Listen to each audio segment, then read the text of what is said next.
बंगळुरू येथील महिलेची पर्स सांगली मध्यवर्ती बसस्थानकातून चोरट्याने लंपास केली।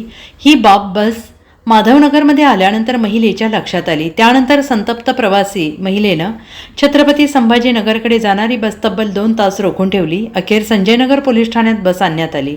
तेथील प्रवाशांची झडती घेतली पण काहीच हाती लागले नाही। चोरीची घटना बस स्थानक परिसरात घडल्याने अखेर सांगली शहर पोलीस ठाण्यात बॉबी देवकर यांनी सायंकाळच्या सुमारास फिर्याद नोंदवली।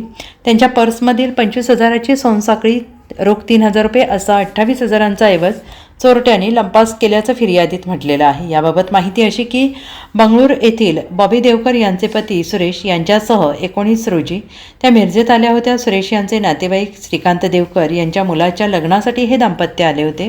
मिरजेत बहिणीकडे राहून 23 रोजी दुपारी ते विटा येथे जाण्यासाठी सांगली बस स्थानकावर आले असता बसमध्ये चढताना गर्दीचा फायदा घेत चोरट्यांनी त्यांची पर्स लांबवली। पर्समध्ये सोन्याची चैन आणि रोकड असा 28,000चा मुद्देमाल होता। Bureau report, SBN Marathi, Sangli.